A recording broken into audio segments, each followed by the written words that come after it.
Bienvenidos al podcast de las hijas de la vida, el lugar donde tratamos temas que tienen que ver con tu vida.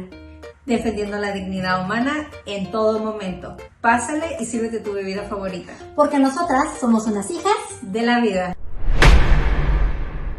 ¿Qué onda, chavos? Bienvenidos. ¿Qué onda, chavos? Andrea se quedó como petrificada un momento. Sí. Estamos muy emocionadas de tenerlos nuevamente un viernes más aquí en el podcast de las hijas de la vida. Yo soy Angie. Y Andrea. ¿Cómo estás, amiga? Muy bien, ¿y tú? ¿Qué tal Muy te trata la vida? bien. Ay, no sabes la semana de locos que tuve. Qué bueno que ya es viernes, definitivamente. No, la verdad, chavos, nos da un poco de risa porque en realidad no grabamos en viernes. Hoy es miércoles, pero yo siento que ya es domingo porque ha sido una semana de aquellas. Pero bueno, pues muchas gracias, chavos, por estar aquí nuevamente y les tenemos un invitadazo de lujo. La verdad es que aquí Andrea se movió con todos sus contactos, con todas las influencias que tiene, no, no es cierto, para conseguir a nuestro invitado de hoy, que seguramente ya lo ubican, seguramente lo siguen en redes sociales, seguramente si no han escuchado algún video de él, han escuchado de su libro también. Él es el autor de, aquí lo tengo, el libro negro de El ecologismo. Estamos hablando, Buenísimo, buenísimo el libro. es muy bueno, y estamos hablando, por supuesto, de Horacio Justo, que también es licenciado en filosofía y hoy nos acompaña en Las Hijas de la Vida. Bienvenido, Horacio. Bienvenido. Dios les bendiga y muchísimas gracias por la invitación, así que feliz de poder compartir un momento con ustedes, poder dialogar y sobre todo poder venir a aprender de ustedes y de todos los que nos puedan realizar sus aportes posteriormente, porque insisto, estamos todos aprendiendo día a día aquí. Y vaya que sí. Bueno, pues vamos a empezar con esta conversación. Andrea, ¿qué es lo primero que le quieres preguntar? Ay, la verdad, yo estoy en modo fan, tengo que confesar, Horacio. No sé qué es lo primero que le vamos a preguntar el día de hoy, Andrea. Oye, Horacio, cuéntanos un poquito más sobre Horacio de niño, cómo eras, más de tu niñez, alguna anécdota por ahí. Cuéntanos más, queremos como conocer más de Horacio, pero Horacio de niño. Como tu background, Sí, cuéntanos. Bueno, es bastante tranquila mi vida de niño, porque de hecho yo me crié en Villa Salés con mi papá y mi mamá, o sea, mi familia muy tipo. Y vivíamos en una zona que, para los que no sepan, Villa Salais en Córdoba, sería en otros países, como le podríamos llamar, favelas, asentamientos, poblaciones, depende de donde sea uno. Son zonas marginales, son zonas bastante peligrosas, entonces yo hasta los 12 años tenía que tener cierto cuidado. Así que pasé mi infancia jugando con mis padres, jugando con mis videojuegos, leyendo muchos cómics, algunos los conservo al día de hoy. De hecho, están tapados por uno de mis certificados, ¿Qué cómics, pero siempre fue muy afín al mundo de la fantasía. qué Y cómics te esto no gustan? es un tema menor porque si hoy hago una retrospectiva de mi vida, siempre me gustó la fantasía. Yo tengo una visión muy pesimista del mundo. Yo tengo una visión que para mí el mundo y la realidad, si eventualmente existen, y habría que intentar discutir qué es la existencia, es muy lúgubre, es muy terrorífica, es muy triste, es muy vacía. Entonces necesitaba de chico buscar algo que le diese sentido a esta existencia. Y por eso me fui arrojando hacia el mundo de los videojuegos y los cómics, que es donde las cosas parecían tener más sentido que esta realidad, de hecho. Luego llegué al secundario, el secundario fue un secundario también por demás complicado y complejo, era un secundario de contención estudiantil, es decir, aquellos alumnos que eran expulsados de los colegios iban a parar donde yo estaba estudiando, así No. que ya a los 12 años me tocó aprender a pelear por mí mismo y le encontré el gusto a la pelea. No lo digo con orgullo, de hecho eso me llevó a muchos inconvenientes de mi vida, a tal punto que a los 18 años yo ya tenía, no me dedicaba a estudiar, me dedicaba solamente a trabajar y uno de los trabajos era hacer guardia de seguridad en los locales bailables, no sé cómo le llaman allí, si antros, boliches, pero después con el tiempo fui tratando de calmarme un poco, de a poquito, muy de a poquito, y empecé a hacer artes marciales. Por eso de todos los títulos, el único que tengo exhibido es el de grado de instructor en Kung Fu Kesain, porque es lo único que me hizo sentar cabeza. Y Wow. ahí fue cuando dejé de pelear en la calle y empecé a pelear más con los argumentos. Me empezó a gustar el ejercicio retórico de las discusiones, empezar a buscar la lógica. Había intentado estudiar una carrera, pero no me gustaba, no me encontraba en ella, me parecía sinceramente aburrido. Sinceramente empecé a estudiar abogacía, me parecía profundamente aburrido. Para mí, no es por desprestigiar, no, a mí me resultó aburrido. Entonces estaba allí boyando por la vida, y en ese boyar por la vida no llevaba precisamente la mejor vida del mundo, muy por el contrario, era una vida bastante complicada, a un ritmo que ahí lo estoy contando así tranquilo, pero era un ritmo vertiginoso. Estamos hablando de picadas, estamos hablando de excesos, estamos hablando de cosas que no están bien. eh, y en ese no estar bien, normalmente hoy lo veo ya como filósofo, así como el bien es expansivo, en cierto sentido el error y el vicio también lo es. Entonces, muchas cosas alrededor de uno empiezan a funcionar mal cuando uno funciona mal. Un poco casi tocando la filosofía estoica. Y hace unos 4 años atrás, de repente viene una enfermera y me dice, señor, esta es su hija.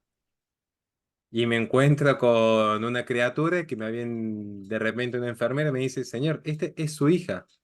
Y cuando la tuve en mis brazos dije, ¿y ahora qué hacemos? Digamos, porque ni plata ni miedo tuve en la vida, pero por primera vez estaba realmente preocupado, porque una cosa es lo que me sucede a mí, que sinceramente nunca me importó y me di cuenta que hasta no le encontraba mucho sentido a la vida, sinceramente no le encontraba sentido a la vida, por eso tampoco me importaba hacer todas las cosas que hacía.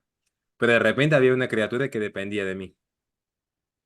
Y es ahí donde empiezo a hacer un repaso por toda mi existencia y me di cuenta de que el ser humano podía hacer muchas cosas, muy buenas y muy malas, por cierto, ¿no? Pero podía hacer muchas cosas. Pero había cosas que no puede hacer el ser humano. Entonces me di cuenta de que había habido, ahí lo pronuncié mal, que hubo en la historia personas que hicieron obras magníficas, desde la Capilla Sixtina hasta la Divina Comedia, pero que en todo ello había una materialización de una voluntad. Era un autor participando en la obra. Pero en mi hija yo me daba cuenta que no había participación alguna. A lo mucho aportar una pequeña carga genética, que eso es indistinto. Siempre digo, no es difícil ni tener un hijo, ni escribir un libro, ni plantar un árbol. Yo hice las tres cosas y no me parece para nada difícil. Lo difícil es que el libro se venda, que el árbol no se seque, que el hijo salga bien educado. Y ahí es cuando yo me di cuenta de que esa hija no era particularmente mi hija, en el sentido de que nadie es padre en última instancia, porque no somos dueños de una vida, tan solo somos un instrumento. Entonces me di cuenta de que yo podía hacer muchas cosas, pero esa vida que reía, que lloraba, que iba a amar, que iba a extrañar, que iba a jugar, que iba a decir papá, claramente que no provenía de mí, sino de algo más. Y es ahí donde yo empiezo una especie de búsqueda un poco mística, podríamos decir, en el buen sentido de la palabra, del misterio, de dónde proviene la vida. Y allí en ese proceso de investigación, finalmente voy a reconciliarme con Dios. Estaba muy distante, hacía por lo menos 20 años que había abandonado a la iglesia, porque bueno, veía cosas en el mundo que, lo repito una vez más, me parecía inconciliable un supuesto Dios tan benigno con un mundo tan maligno, siendo que yo era parte del mal, aclarado está, si no le no vamos a echar toda la culpa al pobre Dios. Pero bueno, allí en ese proceso finalmente me voy a acercar a la iglesia, quien hoy es mi esposa, porque en ese momento, bueno, en una situación muy particular, me ayudó a volver un poquito más dócil de corazón. Mucha gente me dice hoy en redes sociales, Horacio, sos re soberbio. Yo digo, ¿cómo si nota que no me conociste antes? Si supieras. Pero bueno, me fui de poquito haciendo más dócil en el corazón. Y antes que preocuparme por darle dinero a mi hija, que por cierto no tenía un centavo, te le voy a contar una historia luego, quería darle un buen papá. Y me di cuenta que no se puede dar lo que no se tiene. Yo no le puedo dar $1.000.000 a mi hija si no lo tengo. Y yo no le puedo dar un buen papá si yo no tengo el bien en mí. Entonces tenía que acercarme al bien. Y acercarme al bien implicaba, en términos metafísicos, acercarme tanto a la belleza como a la verdad. porque el mal ensombrece y oscurece, y por eso tenemos un mundo tan maligno, porque el mal termina siendo en última instancia la privación del bien debido. Entonces debía acercarme a ese deber ser para llegar a las potencias más elevadas del alma. Solamente así va a poder transmitirle a mi hija el padre que ella merece, que al día de hoy se lo intento dar a ambas. En ese proceso de repente me encuentro que de a poco me voy acercando a la iglesia hasta que finalmente me confirmo. De hecho, yo me confirmé con mi hija en brazos. Es más, yo me Wow. casé con mi hija en brazos. Ay, Eh, y aún así dije, bueno, lo espiritual es un proceso, pero lo material también, somos materia y forma. No es que somos solamente el espíritu como llegaría a plantear en la última instancia Hegel, que me encanta, por cierto, y no es que somos solo materia como diría Demócrito, Epicuro o Marx o tantos más. Y en eso, bueno, me confié a Dios, y en esa confianza a Dios vino un día el padre Olivera Rabasi, me contactó con algunas personas. No sé qué me habría visto el padre Olivera Rabasi a mí, pero yo siempre digo, le debo todo, literalmente, la lealtad absoluta. Y me dijeron, bueno, pero ¿a vos qué te gusta? Pensar. Me gusta pensar. Bueno, me ofrecieron una beca en la carrera de filosofía. Una carrera de 6 años la hice en dos porque la desesperación por darle de comer a una familia puede llevar que una persona haga muchas cosas, a veces buenas, a veces no tan buenas, pero entiendo y por eso hoy estamos ayudando a tantas familias carenciadas. Gracias a Dios, cuando nosotros nos casamos no teníamos ni para comer, literalmente. A veces le tenía que pedir un poco de ayuda a mi mamá o le pedía a algún vecino que nos compartiera un poco de arroz porque no teníamos nada. Y de repente nos empezó a ir bien porque el canal de YouTube empezó a ir bien, después fue desmonetizado, pero bueno, cosas que pasan. Pero siempre dije, lo que de Dios viene, a Dios va. Y si la ayuda vino de Dios, entonces teníamos que volver y por eso empezamos a ayudar a tantas familias en oncopediatría y en los merenderos. La cuestión, la cuestión es que en ese proceso van a nacer también mi segunda hija y de allí en adelante estamos aquí en un proceso constante de conversión, porque insisto que la conversión no es, al menos para mí como católico, no quiero entrar en discusiones con otras religiones, con otros credos, porque sé que hay distintas formas de entenderlo. Yo viajo por el mundo dando clases. Hoy estoy dando clases en una universidad y en un colegio, además de dar clases en un sistema de homeschooling. Y hoy tengo la suerte de vivir de lo que amo. Y hoy el canal de YouTube, por ejemplo, mío, que en su momento fue la primera forma de ganar dinero, hoy es un hobby porque lo hago por amor y para ayudar a otra gente. Y me toca conocer a distintos credos. Yo hablo de lo que yo sé. En mi religión sé que la conversión es constante. Aunque haya sacramentos que imprimen carácter en el alma, es todos los días un aprendizaje nuevo. Yo no creo en esa santidad ya conocida, sino que hay un quehacer constante, hay constantes caídas, hay luchas. Por eso siempre insisto en el concepto de la misericordia, por eso a mí me ha tocado ayudar a mujeres que quieren salir de la prostitución, que han abortado, y entender no es justificar, o sea, uno dice, está justificando, no.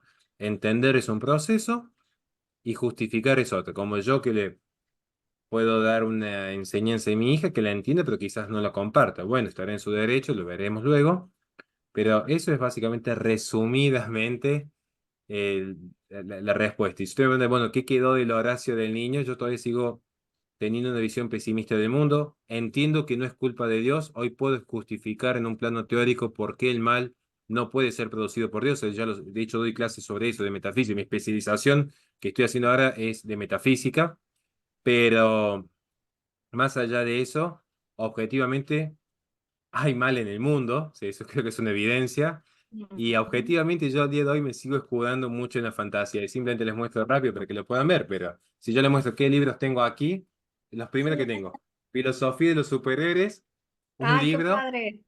y una enciclopedia del universo DC, y hasta hace poco estaba leyendo la enciclopedia del universo de Marvel, así que Ay, Guau. y sigo jugando la Skyrim, que es un juego de rol de computadores, y sigo con esta alma de niño y con mi hija mayor y ay. con mi hija menor nos disfrazamos de piratas en la cama más grande y tenemos un barco armado y armamos castillo con la silla y la frazada. Después mi esposa me quiere matar, obviamente, porque extendimos todas las camas, usamos los colchones de techo, ponemos las sillas arriba de la mesa y bueno, pero yo creo que, que cierta dosis de fantasía y de buen humor y de alegría, la eutrapelia, eu que en griego significa bueno y como la eugenesia, como la eudamonía, todo lo bueno empieza con eu, la eutrapelia, que es la buena diversión en griego, es una virtud.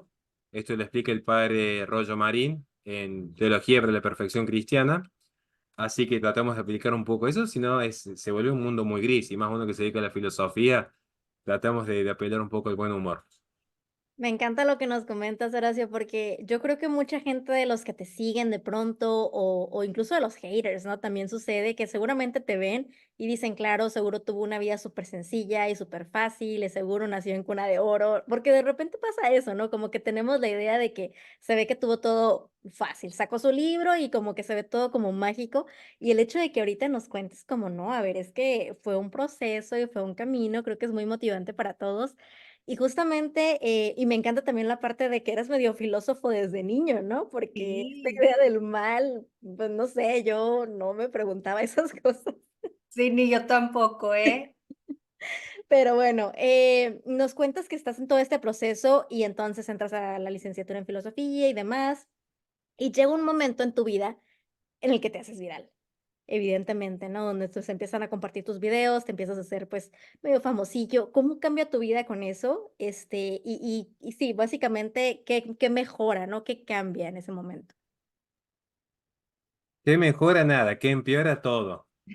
Pero yo las cosas tampoco voy a ser tan despectivo, o sea, yo nunca voy a ser sincero. Sé que suena raro porque mucha gente dice que uno está en redes sociales, en la categoría entre comillas de influencer, porque viajas, las conferencias. No, voy a ser sincero, a mí nunca me cambio. Sí, yo tengo un pequeño, además, suena muy autorreferencial, por eso puede ser un poco incómodo para mí, porque estoy acostumbrado yo a hacer preguntas, no que me hagan preguntas a mí. Pero yo tengo un grupo de alumnos que lo fui creando y ahora lo estamos renovando un poquito, que era dar clases gratis, gratis. Yo sé que había muchas mamás solteras, papás que estaban en una situación complicada, gente que fue papá muy joven y no pudo hacer una carrera universitaria. Entonces yo dije, bueno, yo no les puedo dar un título de grado, porque bueno, en todo caso puedo hablar con mi universidad para ver si conseguimos ayudarlos de alguna manera, porque son una universidad privada, pero al menos yo les puedo enseñar gratis. Quizás no salgan con un título. A mí los títulos me tienen sin cuidado, sinceramente, pero que aprendan algo que les puedan transmitir a sus hijos. Y esas cosas a mí sí me cambiaron, porque se creó un grupo muy lindo. Estoy pensando en todos los que están siempre, mi maestro Dani Siegel, Flor Desi, Nahum, Deni, hay tantos en los que me sabemos, son miles, y, no miles, son grupos de 100, pero que valen por 1000, digamos. Entonces, esas cosas sí me fueron muy satisfactorias porque fue pasando el tiempo, llevamos más de un año y el grupo sigue allí y unos rezan por otros y hay gente que es atea, pero que nos respetamos. Hay gente que es evangélica, tengo un amigo que es Gamaliel, que es pastor y está allí, y es uno más donde podemos discutir sanamente, podemos aprender unos del otro, y generar un espacio fuera de las redes sociales sano. A mí me alegra. A mí las redes sociales me generan asco, o sea, sinceramente. Entrar a Twitter y ver que lo máximo que lo que puede aspirar el intelecto humano es al insulto. Entrar a YouTube, donde veo que ahora hay gente que para comer necesitan dedicarme videos. No me cambia. Ir paseando con mis hijas, porque esto me ha pasado varias veces, y que me piden una foto, yo lo valoro en tanto y en cuanto sé que hay un cariño sincero, pero también le he dedicado muchos videos a la crítica de esta cultura, porque normalmente acarrean más vicios que virtudes. Y lo digo conociendo el ambiente desde adentro. Normalmente acarrean más vicios que virtudes. Yo creo que hoy el mundo digital ha hecho colapsar a la humanidad. Y de hecho se ha perdido lo que es la esencia propia del ser humano en tanto sustancia, materia y forma. Y se han quedado con la imagen. Y la imagen no es la cosa en sí. Y no es que yo sea kantiano. Pero yo hoy voy a explicar en términos simples. Si yo veo una selfie, hoy digo, es algo bonito, pero no deja de ser lo que dice Billon Chunhal. Es una superficie hermosa de un yo vacío. Porque en última instancia yo he visto que muchos, no puedo, estoy generalizando, pero hay muchos influencers que al final del camino, sin las cámaras, sin los likes, sin el reconocimiento, se agota ese yo. Entonces, es donde yo entro a decir que es necesario volver a lo real, al res, a la cosa, al abrazo del hijo, a la conversación con la mamá, a la visita del papá, al asado después de la misa, al fútbol con los amigos, volver a lo real, porque si no caemos en una vorágine de consumismo digital donde solamente es una imagen de una imagen de una imagen.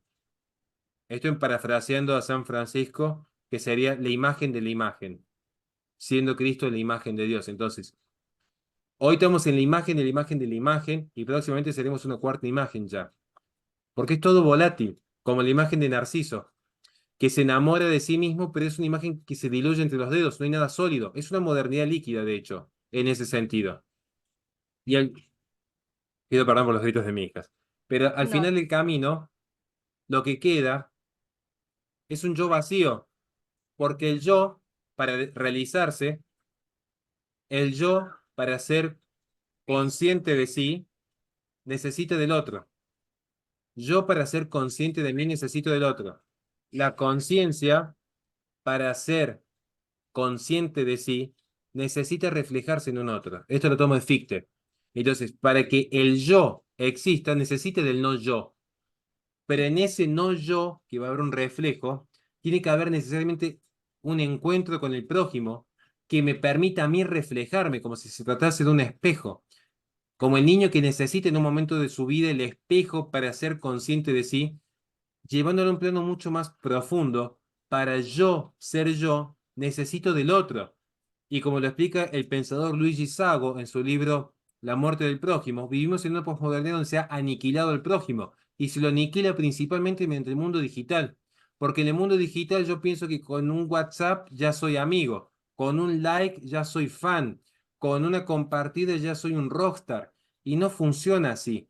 Porque al final del camino, cuando se apaga el mundo digital, cuando los algoritmos deciden a uno cancelarlo, yo sé que al final del camino yo apago las cámaras y lo que me queda es algo sólido. Mi matrimonio, mis padres, mis mejores amigos, mi iglesia, mis hijas, mis alumnos, algo sólido.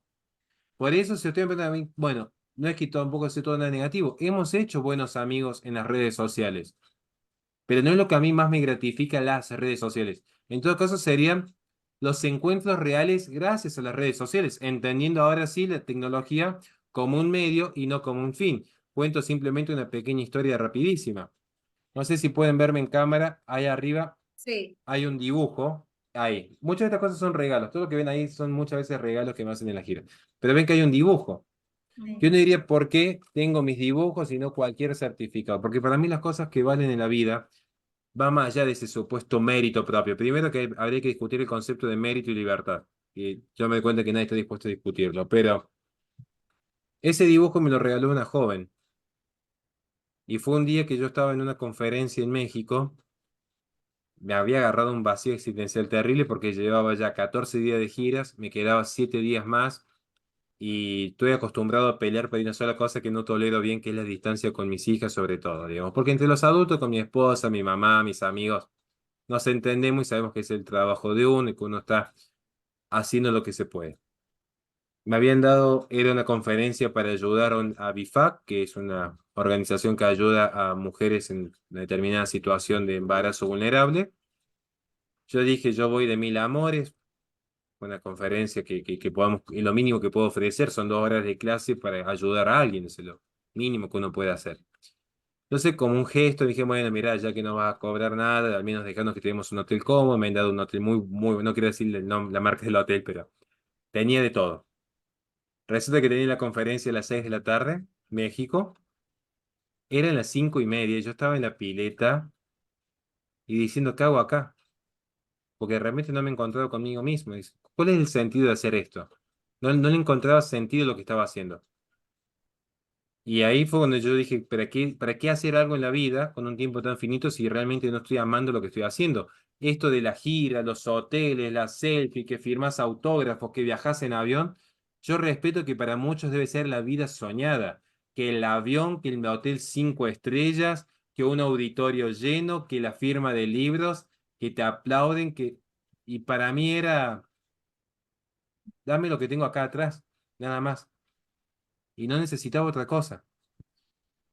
Y en eso, bueno, voy con una cara larga, era el 5 MR, todavía ni me había cambiado. Voy al auditorio,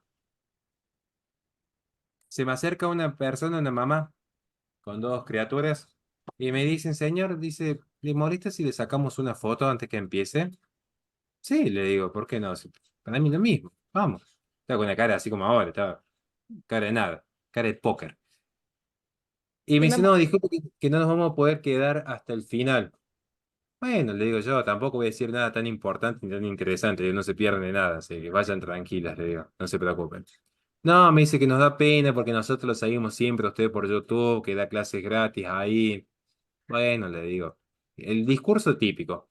Nosotros lo que hacemos, lo hacemos por un bien mayor, no se preocupe. O sea, es muy protocolar, o sea, yo no estoy inventando nada de esto. Lo que pasa es que yo digo las cosas que normalmente poca gente se anima a decir, pero es muy protocolar, es algo bueno, esto lo hacemos por un bien mayor, estamos para servir, una cuestión de respeto. Más allá que uno lo haga por eso, pero un protocolo. Y me dice, no, pero que a mí me da pena, me dice la señora, me dice, porque en realidad nosotros tenemos que volvernos temprano, porque tenemos muy pocos colectivos, a la zona en la que nosotros vivimos somos muy pobres y vivimos en una zona muy marginal. Ahí yo ya empecé a cambiar la cara y dije, bueno, a ver, está bien, le digo, yo entiendo, si le podemos ayudar con algo nos dice, de alguna manera, si le podemos ayudar. No, me dice, tenemos colectivo a la cita, así que ya nos vamos a tener que ir en un ratito. Bueno, le digo, gracias por haber venido. Me dice, bueno, pero también le queremos hacer un regalo. Yo le digo, no, pero a ver, no se pongan en gastos. Si me están diciendo que son pobres, no se pongan en gastos. Le digo, no hay ningún problema, está todo más que bien. Está todo más que bien. No, me dice, es que nosotros, como, bueno, no nos alcanzaba para más, lo que hicimos fue mi hija, dice, le hizo este dibujo. Y ahí fue yo que me quedé, dije, nunca más en mi vida me vuelvo a quejar. Por eso digo que estamos todos aprendiendo día a día. Yo ese día aprendí a nunca más quejarme de nada. Yo ahí me di cuenta de que Dios siempre se manifiesta de distintas maneras. Y no es que sea modalista en términos filosóficos, pero sí creo que Dios, en su modo de ser, puede manifestarse de distintas maneras para llegar al corazón de uno. Por eso, de hecho, el dibujo que tengo es justamente el que me regalaron ese día. Son las Wow. cosas ¿Y que uno conserva. te dibujó a ti con tu esposa y tus dos niñas? Exactamente. Y wow, y tú en ese momento estabas con ese sentimiento de los he dejado, mis niños, y ¡pam! Te llega ese... Sí, y fue muy gracioso porque de hecho habían convocado a la conferencia eh, para hablar del ecologismo. El tema era el ecologismo, era la presentación del libro, pero lo recaudado era para BIFAC. Y me acuerdo que dije, miren, rápidamente, tenía dos reconferencias, y me acuerdo que dije, hablé 15 minutos del ecologismo y dije, listo, esto es el ecologismo, le digo. Se lo resumí en 15 minutos al libro. Digo, los que se quieren ir se van. Yo ahora voy a hablar de algo más importante, que es la familia y Dios. Y fue 1 hora y 45 hablando de la familia y Dios, y la gente se reenganchó mucho más que con el ecologismo, porque me acuerdo que dos señores se habían largado de llorar todo, se habían emocionado. Pero ahí me di cuenta de la falta que hace hablar de estos temas. Digamos, porque a la gente a veces le hablan de la familia o te hablan de Dios, pero nunca te explican, como diría Fulton Sheen, que son tres los que se casan. Y muy pocas veces te explican que el matrimonio no es, como muchos te dicen, la novela de el príncipe azul cargando a la princesa. No, el matrimonio es una cruz, y es una cruz para la salvación tuya y de tu esposa, o viceversa, ¿no? Entonces, es lo que me salió en ese momento. Es decir, tenemos que volver a valorar lo que tenemos hoy. Valorar los pequeños gestos, valorar esto que te hace verdaderamente humano, que es el detalle. Porque si algo se encargó la posmodernidad es aniquilar la belleza en el detalle. La posmodernidad es un experimento estético, subjetivo y relativista. Y bueno, eso así pasó en México. Me acuerdo, fue genial, en Morelia fue buenísima la experiencia Qué y quedó para el bonito. recuerdo. Oigan, si alguien que nos está viendo, escuchando, es de Morelia y le tocó esa conferencia, por favor déjenos un comentario, un like, queremos saber cómo fue ese Sí, por momento. favor. No, y justo te iba a preguntar sobre alguna anécdota, alguna experiencia, ¿no? Durante este camino que has pasado y mira, curioso, ¿no? Ya no la contaste. Adelante. Sí, pero qué bonito. O sea, imagino, la niña te lo entregó, fue la mamá quien te lo dio. La niña. La niña. ¿Y cuántos años Sí. tenía la niña? Creo que tenía 12 entre 12 y 15. Ok, Entre- bueno, digo, no era de la edad de tus niñas, pero pues sí. Ahí llegó el mensaje. Sí, No, sí, sí, y a mí me ha tocado a veces tener que estar en contacto con gente que tiene la edad del hijo de uno y lo que se te viene es querer estar con tu familia en ese momento. Me pasó en Córdoba, México, que me habían dado un lugar re lindo para dormir, porque a veces nos pasa y yo nunca juzgo, o sea, yo, lo que me han llevado a dar conferencias saben que yo jamás exigí nada. Entonces, a veces te toca dormir en una casa de familia y vos estás muy agradecido y a veces te mandan a un hotel muy bonito y estás muy agradecido. Y en Córdoba me han dado un lugar muy bonito porque teníamos un balcón, era un hotel chiquito, pero que el balcón donde desayunabas, la terraza, daba justo a la iglesia principal, en un lugar hermoso, de arquitectura colonial.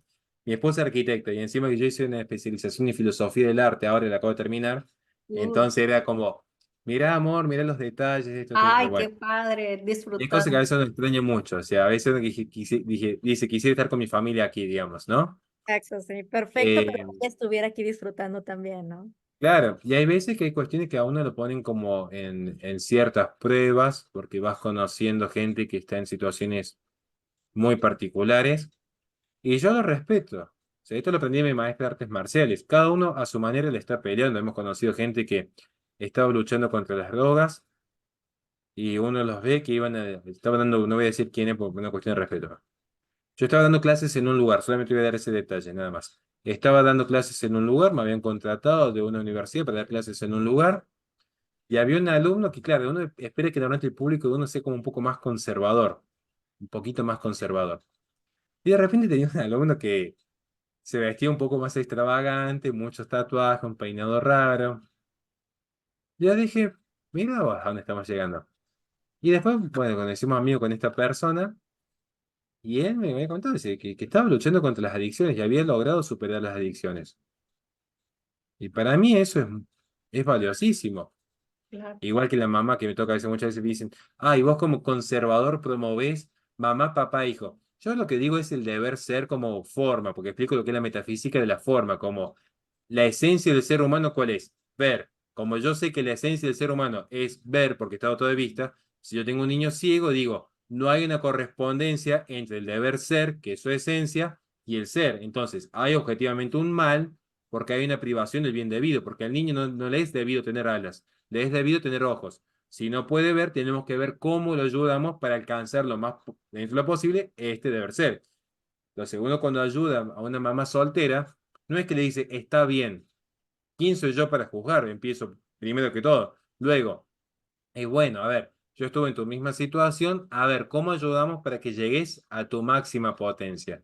Y esto lo vas conociendo siempre en las giras, ves algunas cosas que en principio pueden ser un poquito chocantes, pero que después te generan cierta satisfacción. Solo me pasó que me tocó ver algo que sí, eh, que sí me dejó muy reflexivo. No decir que me dejó mal, me dejó reflexivo, ¿En pero bueno, eso México? sería otra historia. ¿Eh? ¿En En México? en Paraguay. No, en Paraguay. Ok. Claro, porque en Paraguay pasó que estábamos en la Fundación San Rafael, esto yo lo había contado, estábamos en la Fundación San Rafael, no sé si conocen la fundación. No. No, es muy conocida. Bueno, hace que una fundación muy particular, una fundación que es un hospital, bueno, ahora un poquito más grande, es un hospital que se dedican a asistir a la gente que está en los últimos momentos de su vida, nada más. O sea, requisito número uno para ingresar al hospital, estar a punto de morir. Requisito número dos para ingresar, no tener nada de dinero, nada. Situación completamente carenciada. Requisito número tres, no tener familia. Porque ellos tratan de ayudar al que no tiene ningún tipo de ayuda. Porque aún en la pobreza y en la enfermedad terminal, uno con familia no es tan pobre. Al menos algo tenés. Y de hecho tienen misas diarias, es una fundación católica. Tienen misa diaria, todos los días le dan la confesión y la Eucaristía a los que están allí, porque bueno, todos los días es el último día de alguien. Eso es la Fundación San Rafael. Y a mí me llevaron como un invitado especial a conocer y hablar con la gente allí. Bueno, no sé, me llevaron allí. ¿Qué es lo que pasa en las giras? Te dicen, vení, te tenés que ir a hablar con esta gente. Y yo estaba ahí, ¿de qué les voy a enseñar yo? O sea, ese es el sentido. O sea, ellos me tenían que enseñar a mí. Sí, yo en eso soy consciente de cómo es la situación. Íbamos paseando por las salas, íbamos, veníamos, me llevaban de un lado para otro, te hacen preguntas, porque claro, ellos, oh, el filósofo, vamos a preguntarle qué es el tiempo, qué es la vida, qué es el ser.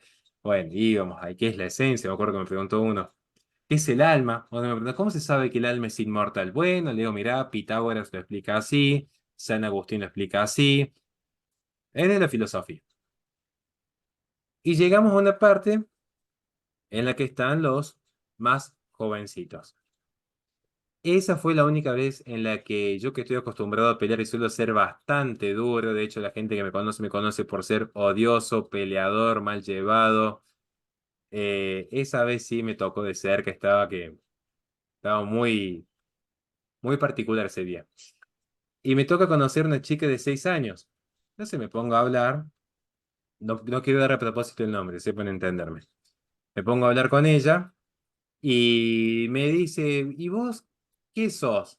Le digo, no sé qué soy, es que calculo que algún día lo voy a descubrir. Le digo, sé que soy muy buen papá. Le digo, hay una sola cosa que yo sé que soy muy bueno. No digo que sea el mejor del mundo, pero hay algo que sí yo sé que soy muy bueno. Yo soy muy buen papá, porque yo incluso en plena pandemia, y yo no sabía que el concubinato era pecado, esquivaba todos los controles policiales, pero me cruzaba toda la ciudad para visitar a mi hija. Todos los días de mi vida. Entonces, yo sé que tengo muchos errores, le dije, pero te puedo asegurar que yo soy buen papá, es lo único, le digo. Yo tengo una hija que es un poquito más chica que vos y tengo otra que acaba de nacer, le digo. ¿Y vos? Le digo, ¿qué sos? Le digo. Me dice, yo soy una princesa. Y le Ay, digo, qué no me queda la ternura. más mínima duda. Me dice, soy una princesa porque voy al castillo. El castillo es un colegio que tenía forma como de castillo, donde a ella la habían becado para que pudiera estudiar. ¿Cuál es la historia de esta chica? Esta chica, cuando tenía 6 meses, le descubren un tumor cerebral y era un tumor fulminante. Entonces la mamá la abandona, la dejan tirada, la llevan a un orfanato público. La jueza de menores, porque a mí me gusta Paraguay, ¿no? Algún día lo explico porque a mí me gusta mucho Paraguay porque tiene una cepa conservadora muy particular. La jueza de menores, en un acto increíble de lucidez, llamó a la Fundación San Rafael y les dijo: miren, tenemos una criatura de 6 meses, le quedan 2 o 3 semanas de vida, como mucho. 2 semanas, pero tres, si pasa un milagro, muere en 3 semanas esta criatura. En vez de que se muera en un cajón de manzanas que tenemos aquí en estos orfanatos públicos, como la Fundación San Rafael salva almas a través de la belleza, porque salva almas a través de la belleza, les cuento un caso rápido. A un vagabundo lo habían tirado allí, y el vagabundo, cuando fue recogido por la fundación, preguntó si ya se había muerto porque estaba en el cielo, porque se despertó y lo habían afeitado, lo habían bañado, tenía un plato de comida, las sábanas blancas, enfermeras de punta en blanco, cuadros hermosos, flores. Entonces Wow. para él estaba en el cielo. Y él dice, no, pero yo ahora me quiero morir para ir del cielo. Y le dijeron, no, mira, tenés que primero tomar los sacramentos, todo, pero eso es lo que hace la Fundación San Rafael. Te acompaña en los últimos momentos de tu vida para que mueras con dignidad. Lo cual no quiere decir que te favore la eutanasia, que no se vaya a confundir los términos. Pero esta criatura, el criterio fue ese, que se muera en una cama y no en un cajón de manzana. Así como lo estoy contando yo, es como me lo contó el asistente de la fundación que me había convocado ese día. Bueno, resulta que la recogen a la niña, nadie le iba a querer adoptar. Pasan los años, pasaban los cumpleaños, las navidades en el hospital, y no es que hay una enfermera que va a estar siempre, a veces tienen que rotar, entonces tampoco se puede encariñar como si fuese con una mamá con alguna enfermera. ¿Con qué se había encariñado? Con Dios y con el violín. Entonces tocaba el violín. Y ella soñaba con ir a un conservatorio a tocar el violín. Y Wow. claro, yo me la quería llevar adoptada en ese momento. Claro. Eh, Ahí sí tuve un pequeño traspié con la fe, pero bueno, después más o menos lo intenté ir resolviendo con mucha oración. Pero ¿en qué sentido fue un traspié? Porque por un lado uno diría, mira, allí está Dios presente, en el corazón de esa niña que sigue peleando desde el amor, porque no guardaba el más mínimo resentimiento con la vida, al contrario, amaba la vida, y en la fundación que la sigue acogiendo, la sigue cuidando. Pero a mí sí me entró una crisis existencial muy fuerte, porque yo dije, Yo esta noche, por más que yo estoy acostumbrado a pelear en la calle, hemos pasado cada cosa, pero yo llego hoy a la noche, ahora corto esta entrevista, cuando sea el momento, se apaga la cámara, tengo un plato de comida caliente, tengo a mis dos hijas sanas, mi esposa que puede trabajar de lo que ama. Yo mañana yo tengo que dar clases, mañana me levanto y mientras muchos están con todo el respeto, pero trabajando bajo el rayo del sol, yo me voy a practicar kung fu, a pegarle a la bolsa, a hacer lo que me gusta, aprender de mi maestro. Y a la siesta me aburro un poco y prendo la cámara, hago una transmisión en YouTube donde la gente me aplaude. Y cuando llega el fin de semana, yo salgo a caminar y tengo la vista y tengo mis sentidos. Y el día que me muera, yo con todo lo que tengo en esta vida cómoda, voy a ser juzgado a la par de esa niña. Y entonces, ¿qué le voy a decir yo a Dios? ¿Que mi vida fue mucho más dura y que por eso fui tan pecador? ¿Porque tenía cómo escudarme en que tuve que pasar muchas cosas? ¿Bajo qué excusa? Entonces, es un llamado a la fe porque digo, ya uno empieza a conocer a los santos, no es que uno los canonice antes de la muerte, pero uno ya más o menos va viendo quién se perfila en la santidad. Y eso para mí fue como un llamado de atención muy grande. De hecho, me dejó muy reflexivo durante mucho tiempo. ¿Y esto cuándo fue, Horacio? El Al año pasado, principio. Wow. mayo del año pasado. Ay, muchas gracias por Fue la compartirlo. primera gira que tuve en Paraguay. Muchas Te la gracias. conozco de memoria porque viajar nos llevó. Tuvimos una semanita allí. Fue corta la gira, pero fue bonita. No, y fue intensa por lo que viviste, además.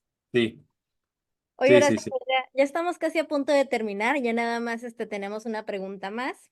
Nos gustaría preguntarte que, bueno, me imagino más o menos, pero me gustaría escucharlo de ti, ¿no? ¿Cómo quieres que te recuerden cuando ya no estés en este mundo? Nunca lo pensé, pero me gustaría que me recuerden las personas que me tienen que recordar. Espero que no pase porque sé que una vez me preguntaron qué es lo más antinatural. Yo lo conté, estaba en Chile, estaba en Concepción de Chile. Me habían llevado para dar un curso de capacitación en torno a la ideología de género en aspectos filosóficos. Y me acuerdo que no sé por qué lo dije, no sé por qué lo dije, pero dije que lo más antinatural que existe no es la ideología de género ni un transexual. Lo más antinatural es que un padre entierre un hijo.